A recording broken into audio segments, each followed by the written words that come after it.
It's time for Cats Talk Wednesday. Small town and big city joined forces. Vinny Hardy of Lynch, Kentucky, and Terry Brown of Louisville, Kentucky, team up to give you free-flowing, laid-back sports talk. Focus on Kentucky Wildcats, as well as pertinent information in the NBA, NFL, and Major League Baseball. We are live on YouTube and Twitter and Facebook. Cast Talk Wednesday. Terry TB Brown, Benny Hardy, BS3 Network. TB rocking the jersey. Who you got? Number 3. This is the Ramel Bradley, Joe Crawford, 08. Smooth. 08, maybe. Yeah. The smooth jersey in the night. Kentucky was smooth last night. Winning in Knoxville again. 5 out of 6, I think. Yeah, 3 straight. And so as we were talking about before it comes on, we've talked about this before. I'm going to keep talking about it. This is what happens in SEC men's hoops, right? Every fan base looks at every other fan base. They like to get a small sample size and, ooh, we beat Kentucky 2 out of 3 games. Ooh, we better than y'all, right? And then you go look at the all-time records, and it's always 110 to 30-something. It is. And it's like, okay. And so as we were talking about my tweet, keeping a track of the number of Thanksgivings that we've celebrated since Abe Lincoln signed it into law in 1863. We've had 161 Thanksgivings on the last Thursday in November. We now have 162 Kentucky men's hoops victories over the Vols. So in theory, you could celebrate Thanksgiving with your family and bring up a different Kentucky win over Tennessee to be thankful about without repeating. It's 162 games, and we just celebrated 100 years of basketball. So, like, James Naismith didn't even invent it that long ago, right? Mm-hmm. So, good win. I have to agree with what is Larry's? Glover. Larry Glover, yeah, that said basically, looking at Kentucky's resume, it's a pretty good resume to this point of the season. Yes, there have been some head-scratching losses, but that's going to happen, right? That's just, I think, going to happen. But they're beating really good teams. Tennessee was the top defensive team in the country. Last night, they gave up the most points they ever had, and Kentucky didn't hit a basket for the last 5 minutes of the game. Yeah. Like, it's one of those things, it could have gone worse, right? And so Kentucky fans, the national folks, if you say Auburn is the elite, I know Iowa State lost the other day, but Kentucky's not that far off. We're closer to the top than we are to the middle. No. And so, again, I keep liking our chances come the tournament time. But as we're on our way there last night, another one of those back against the wall performances, no real point guard, to run things. Carr gave us 2 minutes, and I hope, we got to make sure he's ready to go. And everybody just dug in deep. They started off really hot, had a bad 4-minute stretch to end the first half. And it's one of those things like a couple years ago when Antonio Reeves went off with Oscar, where it's like you go from, I don't want to be embarrassed, right? Don't get blown out to, oh, okay, we standing toe to toe. And then it gets to that point in the second half where it's like, we have to win, right? Because we were up and they knocked it down to like a 3-point game. And I'm like, not like this. Not like, you can't dominate for 30 minutes and lose this game. Right. And they didn't. They did enough. And I know there were some turnovers because remember a couple years ago, we couldn't inbound the ball for some reason against them. And it's like, not like this. But it was a great victory. I think Jackson Robinson needs to have the ball in his hands even when Butler comes back. I think that locks him in on both ends of the floor. That gets engaged. He proved me wrong. I was like, I don't know if his handle tight enough for that, but hey, it's I'll stand corrected because. Well, it also helped with Amari Williams running the point, Mm-hmm. basically, right? Because with Amari Williams bringing the ball up, initiating the offense, which he kind of does anyway, you take that step of somebody bringing the ball up and pass it to him because it's already in his hands, right? You can start your action a whole lot earlier, and I think that's what benefited Kentucky. So Williams played well, rebounded well. He's a very good passing big man. Every little bit helped last night. I thought everybody played well. Chandler played well. Oweh is becoming because my whole thing when it comes to basketball, go get me a bucket, right? And he is showing with that dunk up and away. He's becoming that guy. I said, if he was 2 inches taller, that's a wrap. He lottery picked, but he's working on that right now. So everybody played well. Your homeboy Trent Noah was justified in that shot. Like when he shot it, I was like, oh, top of the key three. No, he was standing on the E, the first E in Tennessee. And you got to be confident to pull up from that situation. A freshman who hasn't got a whole lot of minutes, but hey, that's what's going to take. You out here to shoot, man. And we've been texting about him the past few games. I wasn't able to watch it live last night. I was on the phone, and it's nowadays I don't even try to not see what's happening. Back in the day you could avoid it, but I'm not gonna go in my settings and turn off Twitter and ESPN app and the Athletic and whatever else I'm getting notifications from about the score. So, and you got all the media people that we follow. I see their tweet or whatever, and so I had an idea, but got home with I don't know 3 or 4 minutes left. I watched it after the fact, but I saw your text about Trent, and we've been texting a little something about him the past, seemed like 3 or 4 games when he gets in there, because he doesn't do anything to hurt himself. He doesn't do anything to hurt the team. He kind of justifies Mark Pope's reasons for putting him out there. And I said, I think the last game against Vanderbilt, I texted you, I said, hopefully Chandler can get to that point. And last night he did. He was out there. He wasn't scared. He didn't score, but he wasn't out there messing up and just kind of freezing like he had been. He took a shot, which I was glad to see. He missed it, but he didn't hesitate. No. He let it go. He got some deflections and some steals and was like in the right place. So I'm like, hey, this is good, especially with all these guys hurt. You get him to contribute a little bit. You get chip in from all these guys. Ansley Almanor, stay ready. He don't have to get ready. He stay in that corner. I'm gonna date us.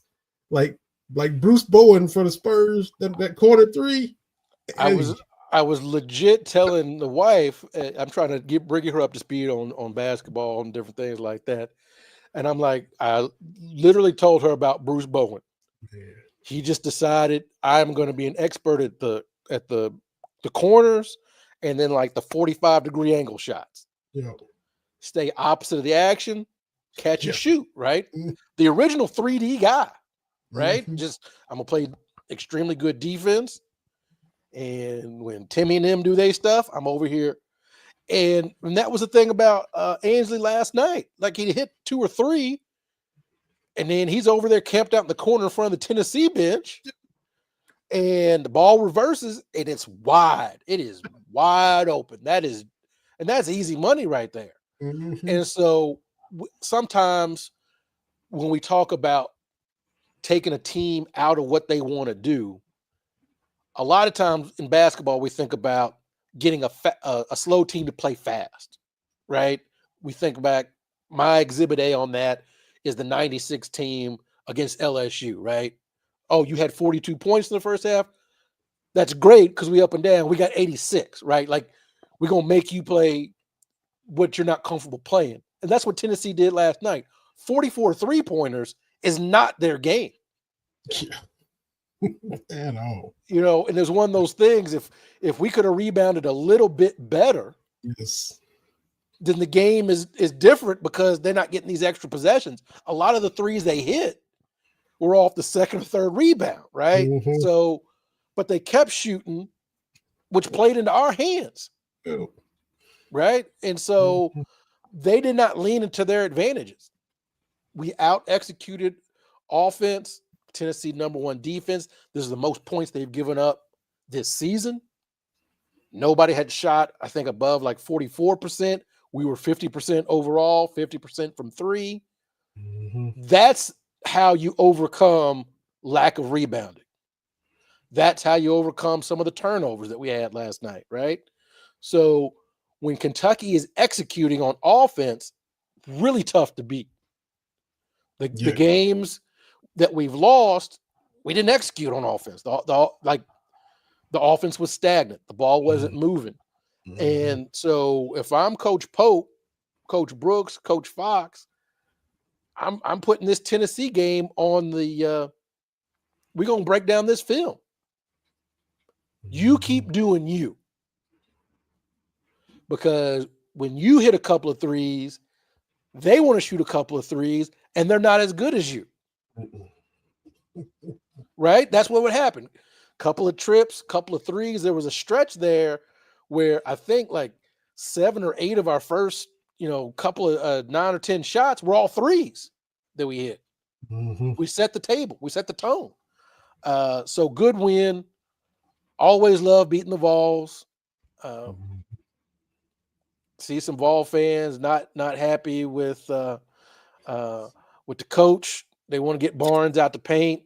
And it's crazy, right? That really this is as good as it's been for Tennessee men's basketball. Yo. Outside of Ernie and Bernie, they've had a pretty good run the last 5 or 6 years. Mhm. And what has it wrought them? Nothing. Nothing. You see the Tennessee fan. Heck, I know you live down there with him. And when you say to them, you've never been to a men's Final Four, what do? Well, the baseball team and the football team, okay, cool. I ain't arguing with you. Yeah, you World Series champs, football team in the playoffs. You beat Kentucky 45 years in a row, football. Mhm. Great. Yeah. That's true. You can say all that.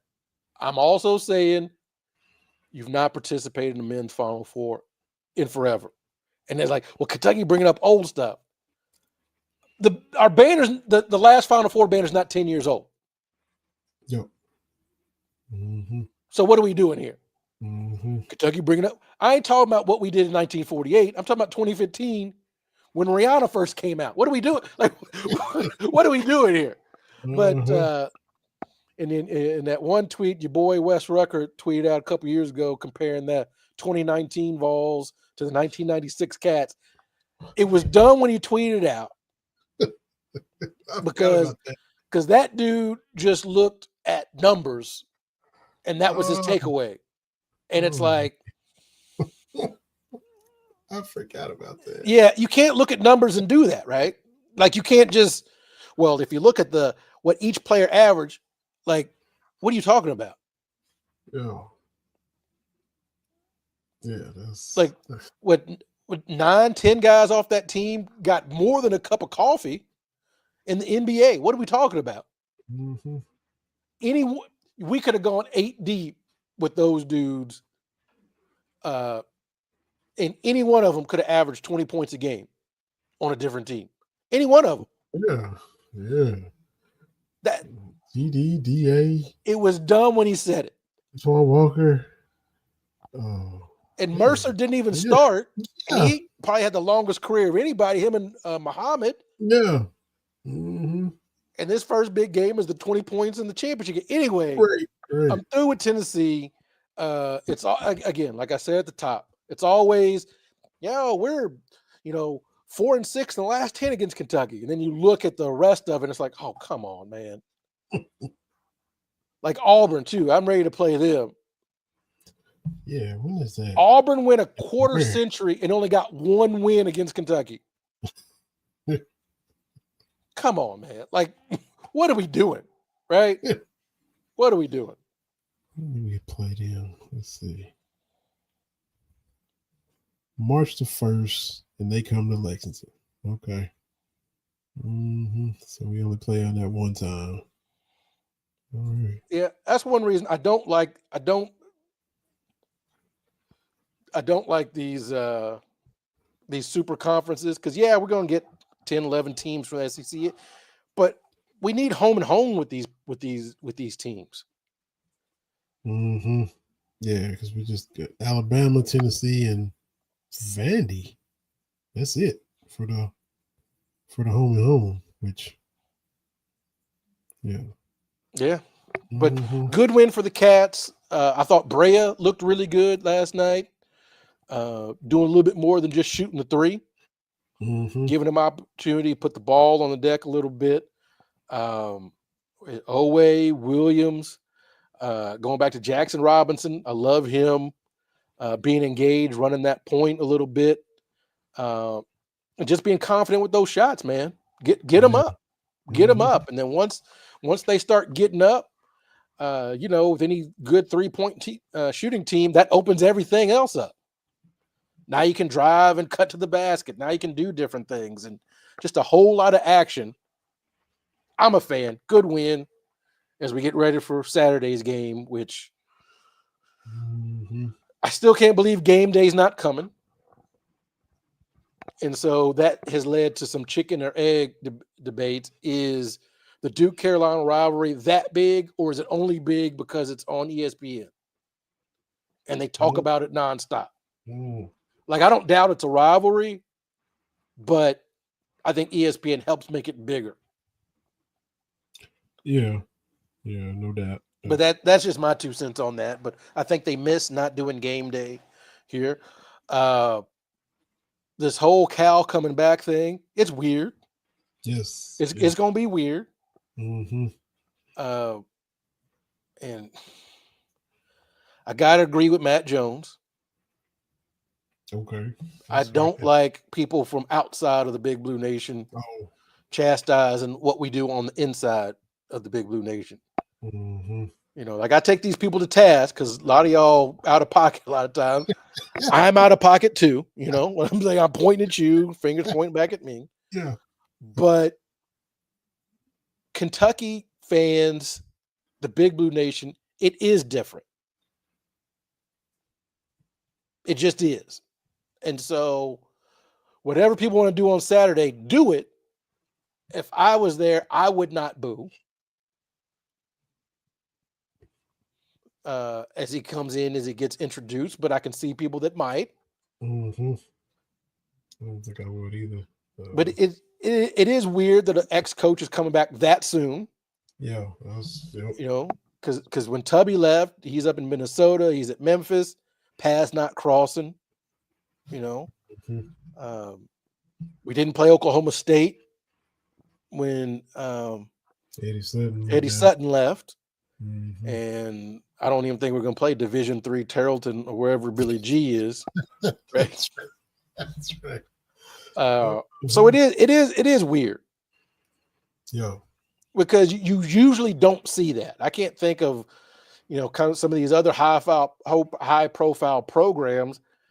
Like, I don't know, I'd have to look it up. I think that Roy Williams, when he went to North Carolina, I think they did play Kansas.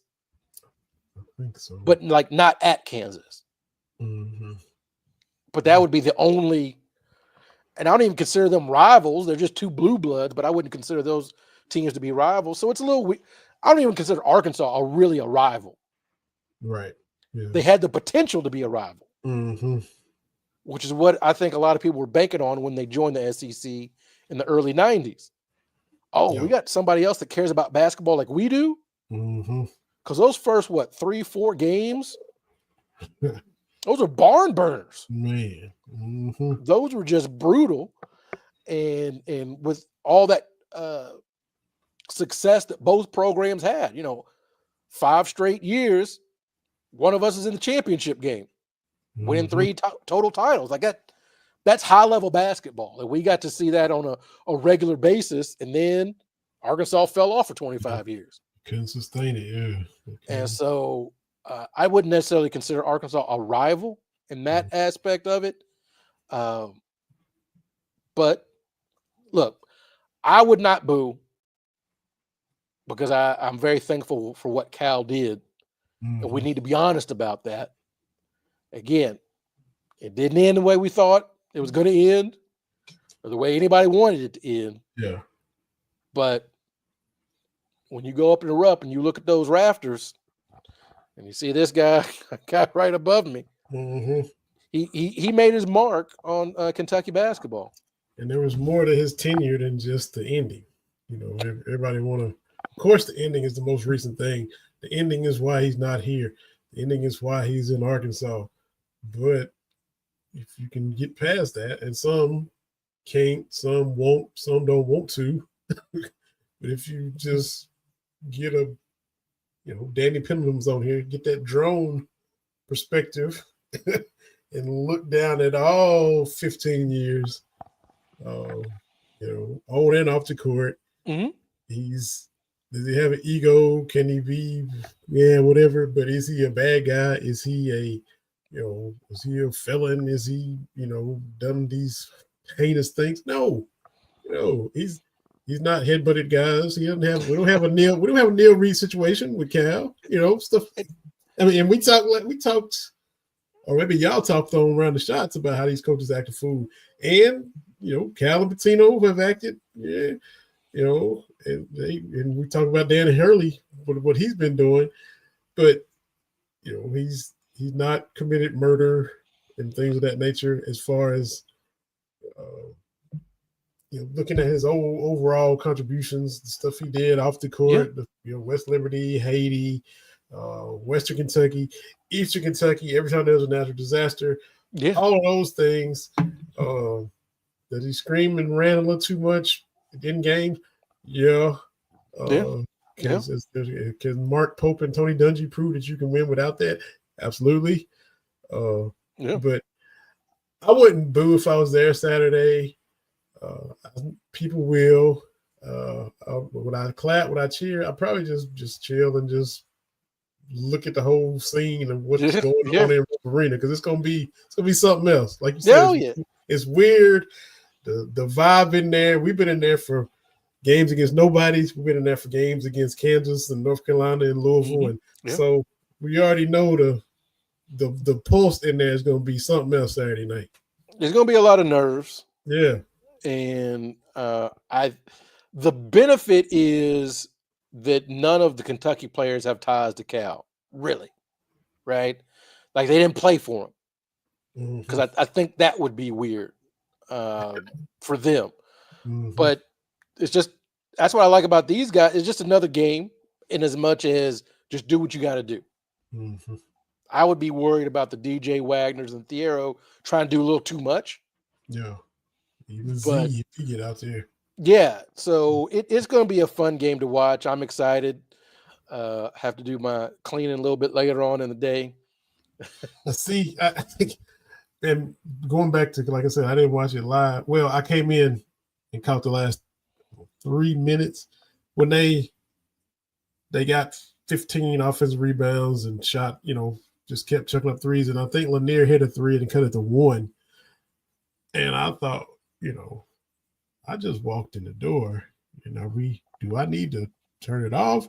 Do I need to start cleaning? Do I need to? They were up 8 or 9 most of the night, and now here I am finally get home. Is it me messing stuff up? Do I need to see what I need to clean? Do I need to text Terry and see, do I need to just start, clean out my microwave or washing some dishes, wash a load of clothes? I was like, and then they hit the free throws and they held on. But I was wondering if I needed to just start spontaneously cleaning something myself for a couple minutes last night. I'm not saying that I've got an impact like that, but what I'm saying is, I was sitting there the whole first half because I just got done eating, blah, blah, blah, blah, blah. And down by 4 at the half. And I said, let me straighten up this kitchen a little bit. And then I look up and they up 6. And I'm like, well, I got to keep this going. So I'm just to be clear, my house is not dirty. Like but I got to do something. So I'm like, all right. So I took some dishes out of the dishwasher, did them by hand. Like I'm doing what I can just to stay busy, you know. And as soon as I was like, all right, I think they're good, then the lead gets cut, and I'm like, all righty, I'm gonna go rearrange the pantry. So I got my TV going. Look, I'm not saying I'm the cause of it. I'm just saying what I'm saying. Yeah. Causation does not equal correlation, or correlation does not equal causation. However that saying is. I ain't saying, but I'm saying. Exactly. We got our guy Craig Bates coming on in about 15 minutes. Getting a little NHL. We rescheduled from a few weeks ago, back when he wasn't able to hop on. But flipping to Kentucky football real quick. He's no longer with us, but he left the Buccaneers, talking about Liam Cohen, to join Jacksonville. First of all, I'll get your thoughts in a minute too, because I think the reason maybe why it happened, because Trent Baalke was there. He was like, no, I'm going to stay in Tampa. Trent Baalke gets kicked to the curb. He's like, oh, I'm going to go to Jacksonville now. But he had his press conference, and I'm going to try. I tried to get the little audio. Every time I try this stuff, I don't know if it always works.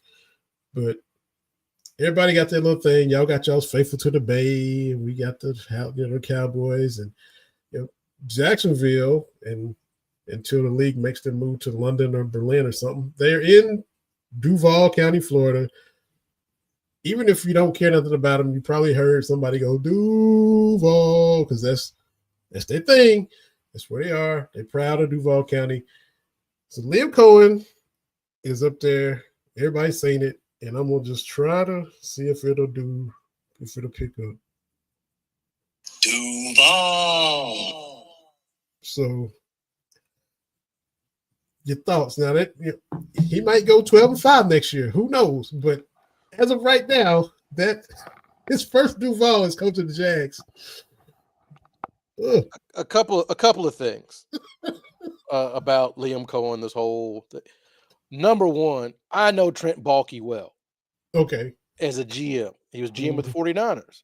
Mm-hmm.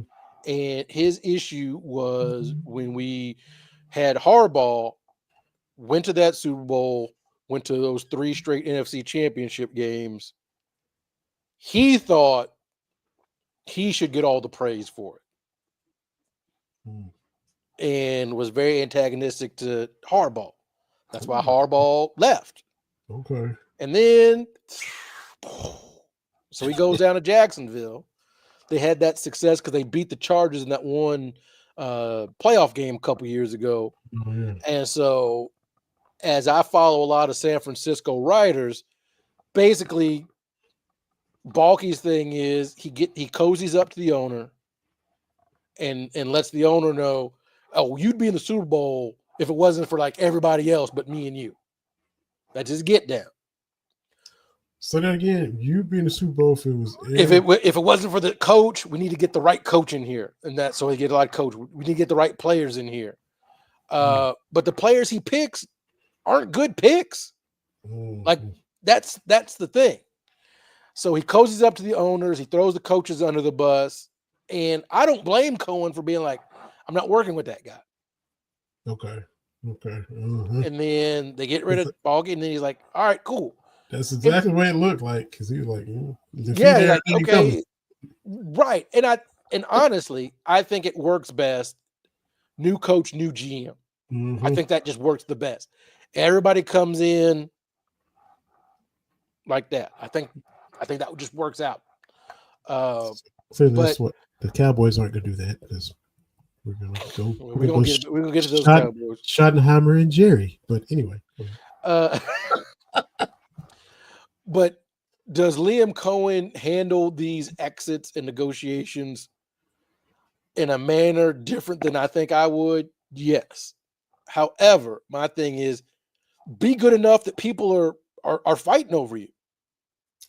Like I saw a lot. Like, does he deserve it? Look, man, ain't nothing about getting a professional coaching job's got deserving. All you need is an owner to be like, I want that guy. That's all you need. Right? Mm-hmm. Like plucking a guy from wherever, like that's all you need. You know, at some point it was a risk to hire Bill Belichick. Yeah. Right? It was a risk. It was a risk when Jerry brought in Jimmy Johnson, a college guy. Mm-hmm. You know, same way with Bill Walsh in San Francisco. Like, you forget that every great coach was an unknown at one point. Right. Mm-hmm. And it doesn't matter if they were a coordinator or not. Every coach at some point was 0-0 on their record. So I just think it's funny that what Liam Cohen did to Kentucky, he also did in the NFL. And I don't even know if you could call it failing up. I mean, it's really not, you know, going from offensive coordinator to head coach. It's not a weird jump. It's not like he was the offensive line coach or the special teams coach. Then you might, but he was a coordinator. Mm-hmm. And he made Baker Mayfield look good. Yeah. So good for him. He had a good year with the Rams as their OC. I got no problem with it. Just be good at something so people are bidding on your services. And last year at Tampa, working under Todd Bowles, a defensive guy, just like Stoops, but he was able to. I mean, I know NFL and college are different, but we can't seem to keep offensive coordinators at Kentucky. And sometimes when they leave, they seem to do better than when they were at Kentucky. And I'm just saying, Todd Bowles is a defensive guy. And you're there for a year or two, get the offense, make the playoffs, and now you have a chance to be a head coach. Now, your thoughts on his Duval? Should he? I know you got a lot going on. You got to sign a contract. You got to negotiate. But should he have hollered at somebody to coach him up on how to do a better Duval? He was like Duval question. Duval? I think you do. Particularly like at the college level, like if you go to Texas, your horns up, got to be on point.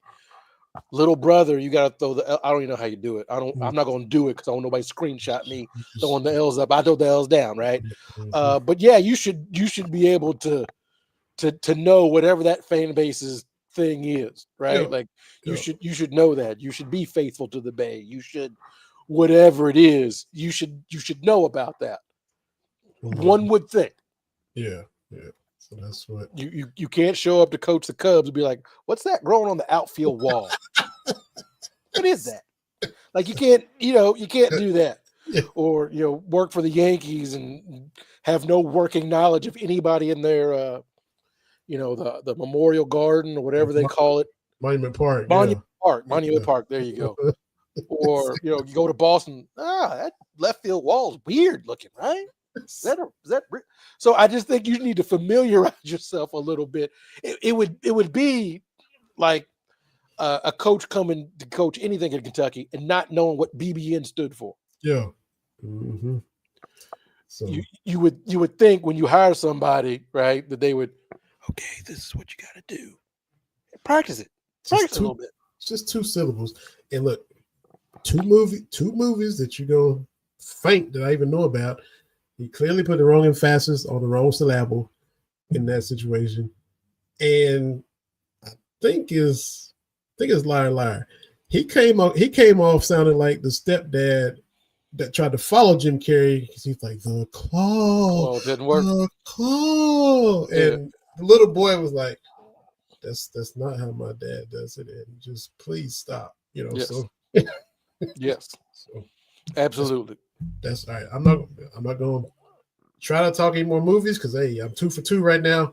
That was good. Liar from 1997. That was good. I'm glad you said. So I appreciate it. That means a lot coming from you. I appreciate it. I would take that. That was almost 30 years ago. Yes, it was. Yes, it was. So yeah. Speaking of 30 years ago, 30 years ago tonight, San Francisco 49ers defeated the San Diego Superchargers in Super Bowl 29. Mm. And yeah. Man, I'm mad at myself because I did not watch all the Super Bowl live. I had it on in high school, talking to this girl on the phone. She knows I'm a 49ers fan. Oh, you talking to me during the Super Bowl? Yeah. So I wish I would have paid more attention when it was live. But I'm thinking, we gonna be back. Like what? Like we got some more in us. Little did I know that's what I do if I had a time machine. I tell young TB, put the phone down, wow, and enjoy it. Because here I am 30 years later, still chasing that eye. That's crazy. That's crazy how they were it right there, and then both of them looking for their first one since then. Yeah, and getting close is just, it's killing me, man. A year ago, yesterday was the NFC Championship game against the Detroit Lions, where I hurt my knee when Brandon Ayuk caught that ball, and I stood up too fast. That's when you know you're getting old. Like, how'd you hurt yourself? I stood up too fast. Okay, well, yeah. How'd you do this? Well, I was chewing, and then okay. So basic things injure you. And so, but one of my favorite highlights was Kittle putting Aiden Hutchinson, folding him up like a lawn chair on a running play. Oh, I did. And laughed about it all the way down.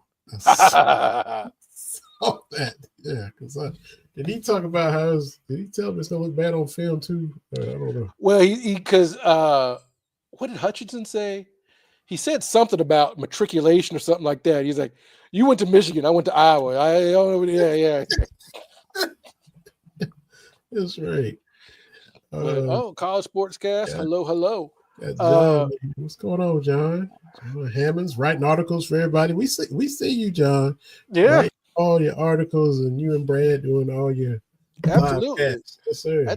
I give him little tidbits. He's like, we're trying to keep plugging along, man. That's my only advice. Don't worry about what the people that ain't doing what you doing are doing. Just keep doing you. Mm-hmm. You know, that's my advice. When even if it's unsolicited with people trying to do this, just do you and be you. But yeah, 30 years ago, man, that's wild. And then, like I told you last week, those 3 Super Bowl losses since then, I put them up there with anybody. Mm-hmm. I would, even the Bills going out like they went out. Yeah, as far as heartbreakers. Yeah. That's that first one. I think the Bills, Giants, and then your 3. Because poor Scott Norwood, man, they was making fun of him on Saturday Night Live, and I don't know whatever happened to him, but they had him homeless on Saturday Night Live. but it was like a 40-set, like it was not a give me field goal.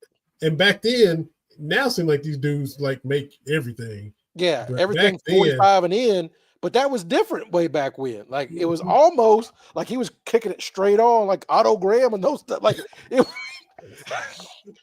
you ever look at those old highlights and be like, is this how the sport used to be played?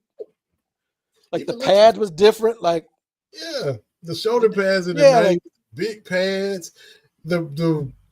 The referees used to wear white pants with the striped shirts. Now they got these black pants on now. Yes. And you go back, you're like, we used to really live like that, huh? Okay, cool. And these college dudes now, they are in like Daisy Dukes. No knee pads, barely any thigh pads. And just, man, I'm still want my patella protected. Yes. I need something go all the way down. Yeah. Right? Mercy. My leg's too skinny for all that kind of stuff. I need some extra coverage on this stuff. Especially the running backs used to have the big, thick thigh pads right on the quad too. Yeah. Well, they used to have the hip pads too. They used to stick out. Yeah. I miss the linebackers with the big roll, like Keo Spikes. Yeah. And what was that one dude? Oh man, play for the Dolphins. Is it Brian Cox? Yeah. Just Yeah. I need that's the kind of linebacker I need. I need a big neck roll. We don't get neck rolls like that anymore. We definitely don't. Everybody looking too good. Uh-huh. It's Jerry Rice's fault. Oh, whoops. Whoops. Oh, wow. We get our guests backstage. Friend of the show, been on more times than we can count. We've been talking about his alma mater because Kentucky did beat them in Thompson Bowling Green last night. But we can kind of leave that alone because he enlightens us on hockey. He doesn't have a whole lot of time. He runs the Fan Gear Barn down in Oak Ridge. I got to get back down there in person. He's got to work.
I think we're back. Sorry about that.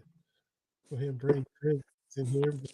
Sorry about It wasn't my fault, and the meeting. I can be a little bit late to the meeting, so it's all good.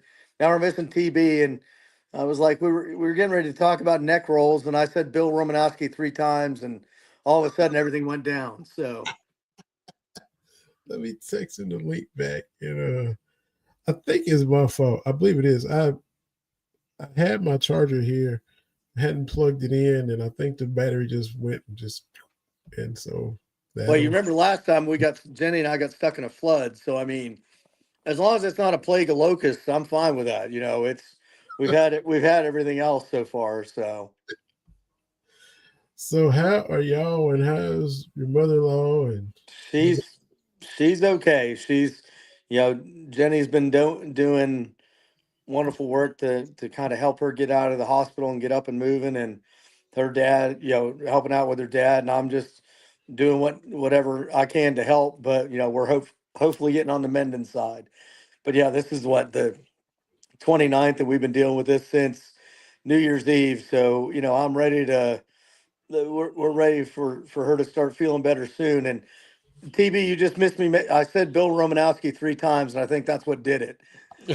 When we're talking neck rolls. I Oh mean, yeah. I and, always and forget he was a Niner for a little bit too. right, and then the other one is, if you remember, quarterback Steve Grogan, who wore the one that looked like the Hans device in NASCAR, because it looked like he was like either doing a great priest impersonation because he had the high collar, but he had had so many concussions that.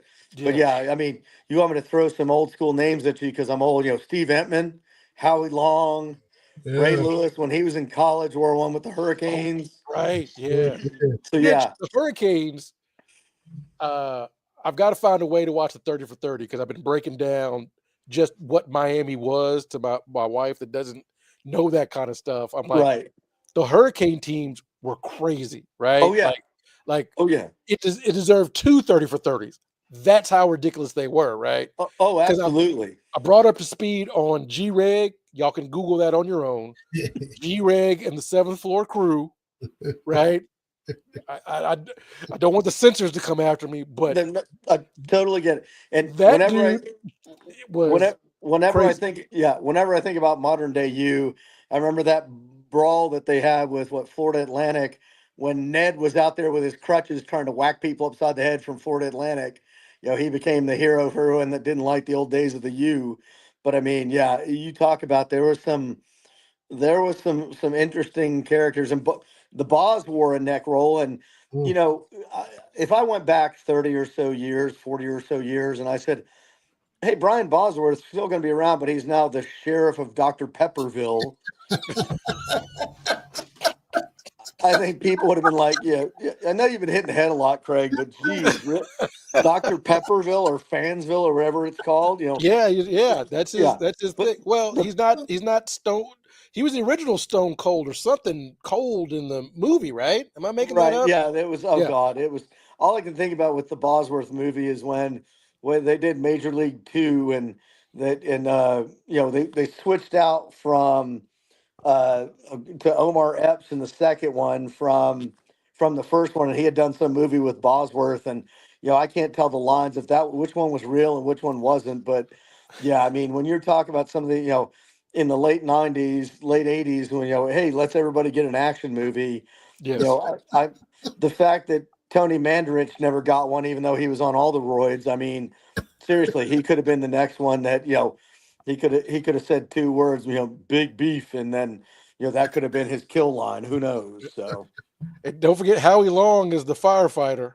That oh was yeah, that was one of those two, oh where it's yeah. like, Well, and then you want to talk a very obscure reference, and bringing it back to hockey because I always do that. But Marty McSorley, who was oh, the personal protector for Gretzky when he came to the Kings in later years in the Oilers, he was one of the 2 pilots in Con Air, the ones that got killed before the other guy took over as the pilot in really? Con Air. Yeah, that was Marty McSorley. And then if you want to bring it even the deeper recesses of my brain, the guy that took over as the pilot, the convict, was the guy that was the driver for Emilio Estevez in the Mighty Ducks movie. So we're bringing it all around. That same guy that was Wow. and he was also, and to bring it even some Kentucky part of it, but he was the dad in season 1 of Justified.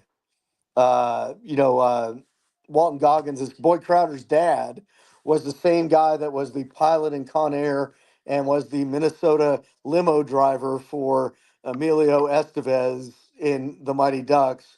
Subscribe to my newsletter to get more deep recesses of randomness. But yeah. I'm gonna have to rewatch Con Air because that's when Nick Cage just decided to start being Nick Cage. Oh yeah, Not and it's to be funny. movie fans here, Vinny, but that's when. See, you forget Nick Cage was a serious actor, right? Oh yeah. And then he won the Academy Award for Leaving Las Vegas. And then I think like the next year we get Con Air and we get Gone in 60 Seconds. And now he's still in the Declaration of Independence. And that's when Nick Cage became weirdo. He became, Cage, yeah, Nick Cage, yeah. Okay, yeah, and then when he did that and Gone in 60 Seconds, yeah, it was. I made my wife watch that. Marty McSorley was in the movie for about 4 minutes till I think he got shot by John Malkovich. Which again, when I think bad guys in movies, I think John Malkovich as a gun-toting serial killer, straight off of Dangerous Liaisons into Con Air. Right. But yeah. I mean, I love it because it's so ridiculous. Like we got a plane full of prisoners. Go. Yeah, exactly. I love it. It's a fever dream. Oh, it is. Dave Chappelle's in it, Vinny. My favorite line in it is still Steve Buscemi quoting the "Define irony." Bunch of idiots dancing on a plane to a band that got killed in a plane crash because they were dancing to Leonard Skinner, and I was just like, it's a fine point. It's a fine point. Yes. So, but yeah, that's a crazy one. That's where you need to get in on your Nick Cage. Like this is the most ridiculous thing ever. But anyway, we got hockey to talk about, Craig. Well, we got to get to the hockey. We just need to do a show about Nick Cage and how far off the proverbial reservation he can go. Yes, because all I'm thinking is Wicker Man now, where he's not just the bees. Anyway, But yes, hockey. Let's talk hockey. I had it there for a second. That was fun, I don't know if you guys saw it last night, but there was a goal that 19-year-old Connor Bedard scored last night. And if you haven't seen the highlight, watch it because it would be like, I've tried it. I was thinking about it coming on here. It would be like, somebody doing a pull-up jumper from center ice, from center court and dropping it in. Because what he did was he took the puck. Defense was back. He skated around inside the zone, skated around. Guys were moving at him, kept skating around, came into where he had about a 5 to 10% angle on the goal. The goalie's there, and he put it in about a 2-inch window above the guy's shoulder. I mean, it's it's the Turkish guy winning the Olympic medal without wearing all that gear. Just pulling the gun out and just going. I mean, it was kind of like that because if you're watching, you're like, okay, that was a good shot and everything else, but to realize he saw that there, because the goalie was hugging up against the post, he saw that there was about a 2-inch window. He was 15 feet out, and he just not even a slap shot, just a wrist shot, and the old hockey expression of going top shelf where mama hides the peanut butter. That's exactly what he did and knew exactly where he was going to shoot it.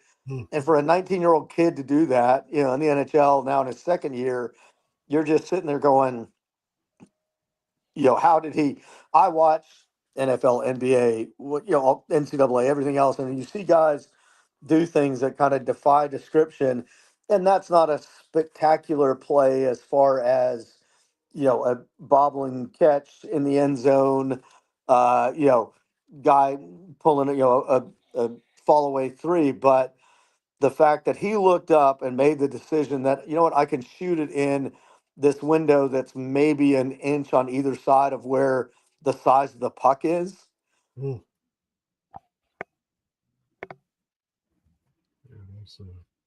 do we lose Craig? We turn this camera off, maybe. But him describing that is like when you see these great athletes do something, and you're like, how did you even think of that? Right? Yeah. Like, how did you even think to make that pass or make that throw or how do you even do that? Mhm. I was going to just say I was going these to be folks at the on the highest phone. levels. So can you hear me? Yeah, we got you. We were just talking about Okay, I seeing can't people hear do that you, but stuff. that's okay because we're just going to keep rolling. All right. So hockey. Oh, geez, Louise, hold on. Then I'm gonna go, Mom. You did this, and what are you doing? So let me talk amongst yourselves. Go watch that. I'll be right back. All right. But yeah, that was yeah, you talked about you were saying something about what he was talking about. Just how ridiculously skilled these Yeah. people at the top level are. Like Mhm. just watching Steph, just even though he's in the gym by himself, hit 70 something threes in a Yeah. row. Yeah. Just that skill set, right? And I think because they're playing amongst other great people, we kind Mhm. of lose sight of this isn't normal, right? Yeah. I suggest people that's why they need to bring back pros versus Joes. I love that, man. They need to bring back pros versus Joes because it Mhm. was it Xavier McDaniel? I'm trying to remember the basketball player that was just, yeah, you're not scoring on me. It was Yeah. just, Just yeah, mauling people. yeah, like no, that ain't happening. No, like like these guys and these ladies at these high levels are so ridiculously skilled. That's what I love about the Brian Scalabrine challenge. He was the 14th man in the NBA, whatever, and he's Mhm. just showing up to gyms, just cooking people, Yeah. just cooking them. Like I ain't even got to use my whole repertoire. People really think they can just go out here and do what they see pros do on TV, and it's just no. Because he told people, he's like, I'm closer to LeBron than you are closer to me, right? Yes. It's just, that stuff is just different, man. Like I told you, look, I played pickup basketball with Luke Hancock, right? The 2013 MOP of the Final Four. And, he was used to them pump fakes, right? That's how he got his shot off. And I'm like, hey, man, you ain't pump faking. He's like, yeah, I ain't got to do that out here with you guys. Like, Yeah. it's one of those like, oh, okay, I see what you're saying. That was the old story with my brother Burke, was that when he was down in South Florida as a trooper down there, he was a goalie originally because I needed somebody to shoot at. And so he was playing pickup, and there was a guy that came in that obviously was better than anybody else. And, Burke's playing goalie. So the guy takes a shot, and Burke stops him. And they'll go, and then the guy gets the puck again, comes in and puts a good move on. And Burke said, I closed my eyes, put my legs out, stopped him. He said the guy immediately went and got the puck, stopped about 10 feet out. Look, Burke was waiting for a shot. The guy whistled one. Burke said, I just heard it go past my ear. Mm. And he just goes, and the guy skates around and goes, I play in the NHL. You not stop me 3 times. And after that, Burke was like, his name was Valerie Kamensky, won a cup. And he's like, I didn't know who he was. And then once I did, it was just, it was crazy. And, and I did that. I used to play senior baseball, and we had a tournament one time in Florida, and there's a guy. Well, there was a There's a Twitter guy. thread that pops Oh, up yeah. every now and then. Go ahead, TB. Go ahead. No, I just say there's that thread where it's like if you played pickup or somebody in high school, like that was like way better than everybody else. And there was like this guy that was like, I had played defense against Derrick Henry in high school, and they was like, yeah, nope, I'm not doing. I'm go tackle him. Nope, No, like no, no. sir. Like, Well, that was I'm gonna that go was the study for story I was going to. biology. Like I'm not doing We this. we had a senior tournament, baseball tournament down in Florida one time, and there was a guy on the bench who was just drinking beers and smoking heaters the whole time. And he was the DH, and he would just come up and just rake. And so finally, the guy that was our pitcher was a guy that had played college baseball. And, I come out to him, I was like, well, you know what? I just found out that's Dante Bichette, the old Colorado Rocky, and whose son is now. And he goes, I'm going to go after him. I was like, okay. So I'm calling, fastball, and he throws it and strike. And Bichette looks it back at me, and I was like, he's pumped up. And he goes, all right. And so he threw a slider. Okay. And he goes, all right, I guess I got to get serious. And he threw like the best curveball this guy's ever thrown in his life. I think the ball's still in orbit somewhere. because it just and and Bichette just kind of was like, oh, that was kind of fun, but yeah, no. And I went up to the pitcher. I was like, you ready to just walk him next time? He's, yeah, that's a good idea. Because I mean, he's there with Bichette's there with a cigarette hanging out of his mouth in the batter's box, and hits one that like I said, was caught on NASA. But it's like you said, it's the difference between club hockey players, guys that play basketball, high school, whatever. Going up against guys that you're just like, yeah, I'm gonna die. Yeah, that's what you said, TB. Where, oh, I could gain 3 yards. No, you couldn't. You'd lose everything from your feet to your spleen. I hate that. Could you? Because it's always, could you get a hit in against a major league pitcher? Could you gain a first down? What's it like? Could you score a goal on the hockey? Could you do? No, you can't. Because if you could, you would. Right. I can fall forward for a yard. No, you can't. No, you can't. I saw somebody right today like, oh, it was one of these. I'm gonna give you $10 million, or give you $1 million, or you have to run for a first down for $10 million. And this guy was like, we do the tush push. I'm like, I don't want 300-pound people running into me. I'm gonna tell you real quick, Vinny. I was on the field. It was Josh Allen's last game against Louisville, right? We were beating them. I'm on the field, and he's just walking up to the sideline. You know me, I'm talking. I'm not paying any attention. And he just bumped into me. Just a bump into me. And I'm like, oh. And I'm like, I can't imagine someone that size, like, running after me with the ball. Are you crazy? No, yeah. I don't want anything to do with that. It's gonna be like the old cartoons where you're in traction from all 4 corners. Exactly. And and you're gonna be elevated out of the bed. And when having played against people that aren't even at that level, I'm like, yeah, no, you're gonna die. Just don't even try. So, well, if things broke just right, no, man, you're not scoring any points in the NBA. None. Do you know how many really good college players we see that can't get their shot off in the NBA? Like, no, you're not scoring anything. Like, what are you supposed to do? Unless you're going to be Hines Ward in that last Batman movie when someone blows everything up and you can walk over the goal line, that's about the only chance you're going to have. We got to have movie segments. Oh yeah, we got to do that next time because we'll talk movie. We'll give Vinny some movies to watch. Oh yeah, I mean, we can talk about it. I know that list has been growing every dang day, so I saw it. That's what happened was. His thing didn't unplug. He just was like, all right, write Con Air. Okay, I gotta write this.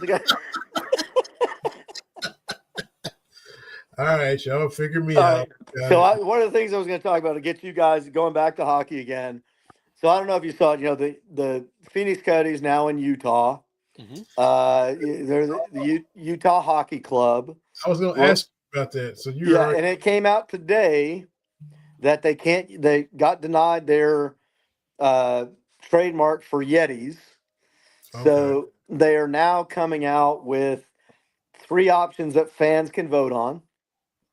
The 3 options are the Utah Hockey Club again, the Utah Mammoth, and then the Utah Wasatch, which is the mountain range there in Utah. So those are going to be the 3 options. I will put it, this is my old Beano Cook, whatever, count it here. It's going to be Wasatch because it's a mountains and they can still use that kind of Yeti kind of figure as their mascot. Mm-hmm. And, and I could see the Wasatch Mountains are big, could have a nice logo. But, if those were your 3 choices, gents, what would you choose for those? Yeti sound good to me. Just it's not alliteration, but it is because it sounds like it is. Right. Utah Yetis just rolls. Yeah, me. But they can't use it. That's the problem is that they got denied the trademark by Yeti Coolers, said that it was going to be too much confusion between the brands. I guess because you put ice in a Yeti and there's ice for hockey. Sure. Why not? So yeah, literally they're going to pick from the Utah Hockey Club, Utah Mammoth, and the Utah Wasatch is the 3 finalists. Yeah, I would go with Wasatch because I am too. I mean, because the Jazz have the mountain on their one set of their uniforms, even though they should give up the Jazz. That makes no sense. Because when I think Salt Lake City, I think Jazz. Um, there's no lakes in in LA, so LA there you go. either. Yeah, I mean, some of the names are just Last time I checked, when I was in Memphis, I did not see any Grizzlies. But hey, could be. So yeah, I mean, there comes a time where you got to kind of choose something, and I think that would be different. I could also see announcers and other teams saying that they're playing like Wasatch, but that's neither here nor there. Um, All right, kind of I the just thing that it could be. So we'll see what happens. I just Googled real So, quick. but yeah, I mean, as far as what's going on in hockey, the big things right now, Ovechkin's getting close. He's within striking distance. The Caps are playing great. My team, the Rangers, are god awful. A lot of the same teams, the Caps, the Maple Leafs, which the only good thing about the Maple Leafs will be the inevitable meltdown in Toronto when they lose in the first or second round. Hmm. But that's going to be, that's like the Swallows returning to Capistrano. It's the Leafs exploding in the playoffs. But there's a lot of the same teams that have done well. Florida's still doing the year after winning the cup. They're still doing well. So I mean, it's still open. The big thing that's coming up, they're doing, I don't know if you guys have heard about it, but they're doing the Four Nations Cup, which is going to kind of replace the All-Star game, where they're going to have teams from US, Canada, different Europe, Russia, and Europe. In lieu of doing the All-Star game, it's going to be, the best players playing in a round robin tournament coming up in February. And so, I think it's going to be interesting. You think about it, you got a player, you're on Canada, you're playing against a guy from the US or Russia that's your teammate.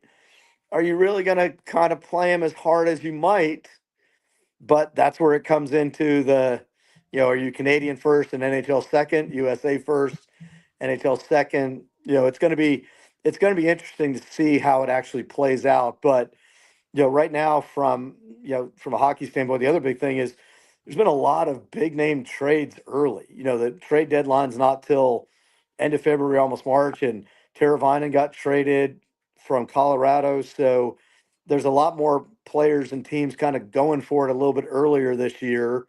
The Kraken, who made the playoffs in their first year, just waived their first and best goalies. So I mean, it keeps moving back and forth, and we'll see what happens. But I know Columbus is going to have a outdoor game coming up in early February that should be good for Columbus. I don't know if you guys saw it too.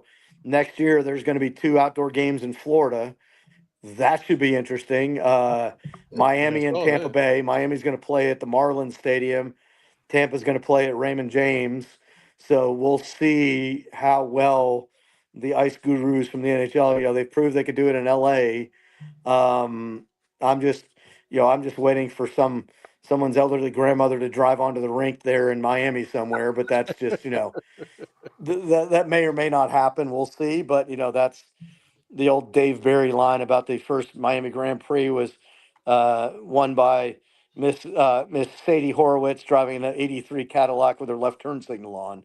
So that's always been the joke that I've always remembered about Dave Barry talking about driving in Miami. But I mean, and I would be remiss. I'm not the biggest basketball guy, but congratulations to you both and your Wildcats.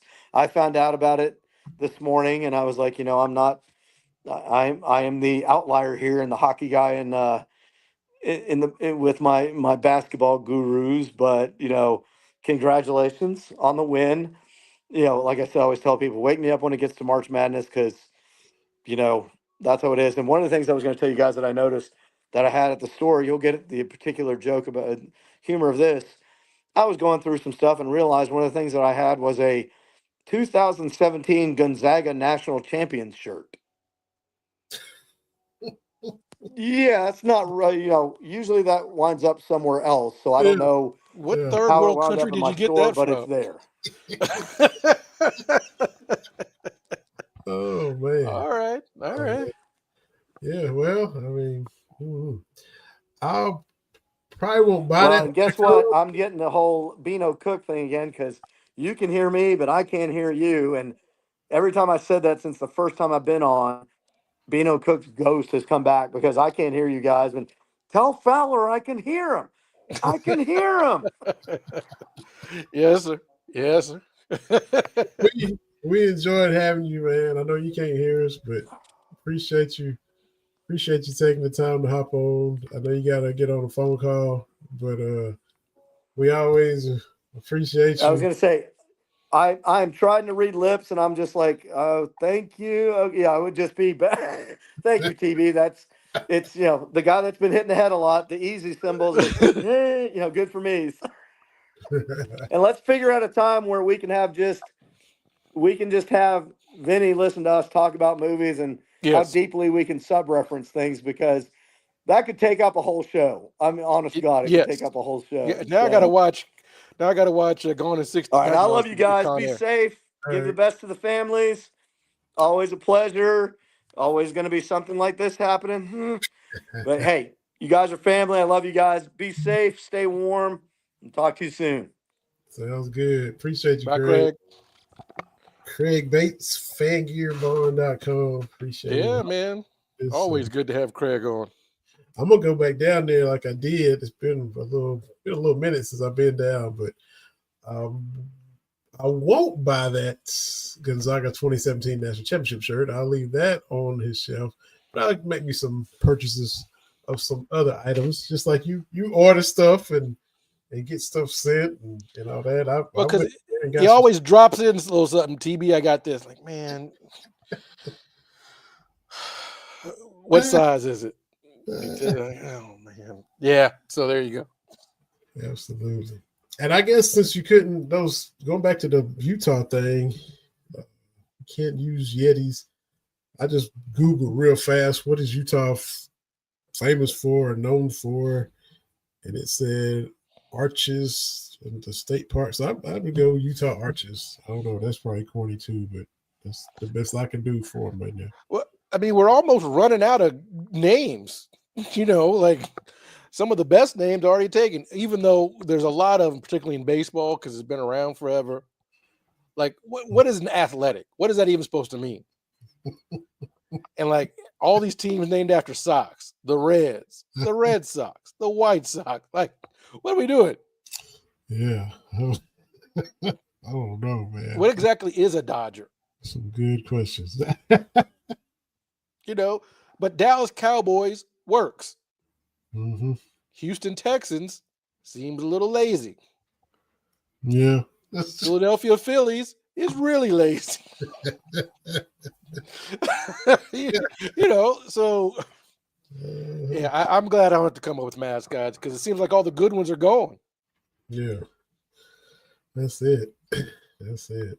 So we squeeze. Everything should be a Wildcats. There you go. Oh, Wildcats.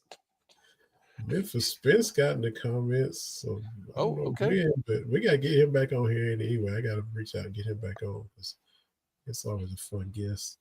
But he was laughing at something at some point. I don't know if that was before or after we got kicked off. Appreciate you coming through on X there, Memphis. Oh, a sad note, I got to mention it. It happened a couple weeks ago, but the longtime listeners know, like Michelle knows, had George Massey on, who was with the high school with me at Cumberland High School. He's a year ahead of me. Went on to play D lineman for Kentucky. Was down there with Tim Couch and Van and Anthony White. He was on the team that went to the Outback Bowl when Kentucky played Penn State. His parents live right there in Benham. You go right past his mom and dad's house as you go up to my mom's house. But his mom and dad just had a house fire a couple weeks ago and lost everything. Thankfully, they ran to Harlan, so they were not home. So that's good. They got a little dog. The dog is named Katie, of all names. Little Katie was with them. All of them were gone. So they were not at home at the time. But a lot of people from home have reached out. They set up a GoFundMe, and I'm going to just put it in the comments here. I'm not pressuring anybody to do anything, but if you want to share it, if you want to make a donation, I'm just going to put it right there in the comments. For George and Andrea Massey, there's the link. You can copy and paste and things of that nature. But George, as you know, we've had George on the show talking UK football. Anyway, his dad is the one who spoke at my dad's memorial service, TB. Yeah. He told a story about in Detroit and getting antifreeze and they running through the high grass and my dad saw the snake. Well, that's George's dad. His mom was the one that was instrumental in us getting the auditorium there at Harlan County High School because this was when Dad passed. It was COVID, and do you just have it on Zoom? Do you just have it virtual? Do you shelter in place? All that stuff was still got people that weren't comfortable. So we got the big auditorium because the funeral home would have been smaller, and Dad knew a lot of people and didn't want everybody in a smaller area. So if you weren't comfortable, you can watch it virtually. Me and my sister had a Facebook Live thing going.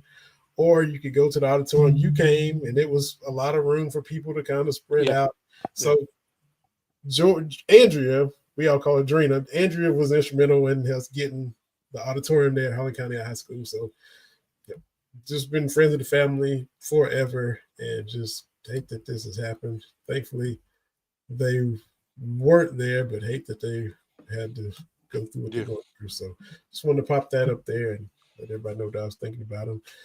George and Maria, his sister, and all the family. And so hadn't said nothing, just wanted to see how they were doing it, what they were going to do, but definitely been on my mind the past couple of weeks since I saw that this happened. So didn't mean to be on a down note, Sammy. We hear you. You're a superstar. You got your own socks, I think, if I saw right. So, I got socks with Sammy on them and everything like that. I don't know what he's mad about. Dog is whatever, man. I'm tired of this dog. You ain't tired of him. Oh yeah, you ain't. You say you are, you ain't. I'm that meme, Dad, we're not getting a pet. And the next thing you know, he carrying around the dog like a baby. I do the same thing. I make sure he gets his treats. Since I work from home, when I get lunch, I give him a little treat for lunch. So I was in the office on Monday, and Kate was here, and she said, I went to go get my lunch, and he's standing there looking at me, looking at his treats. I got him spoiled, but that's all right. Got your little thing there, so you go. So, good stuff, fun show. Appreciate Craig, appreciate the comments, people taking the time to watch and listen and retweet and all that good stuff, and follow and subscribe to the YouTube page, all that good stuff. Yeah, go Cats. For sure. I think trying to get our guy Kevin McGuffey back next week. Tentatively got him penciled in. It's been a little minute since we had him on, but we'll do our Super Bowl preview.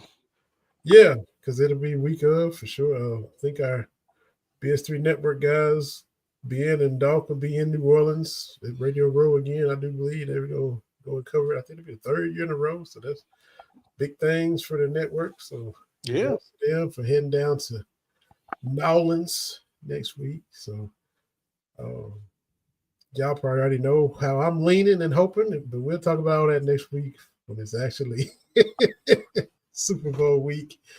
Go Cats beat Arkansas. See what vibe we had Saturday night in Rupp Arena, and do what you feel like you want to do. That's basically, people gonna do that anyway. Yeah. It'll be interesting to see the vibe with the Hogs.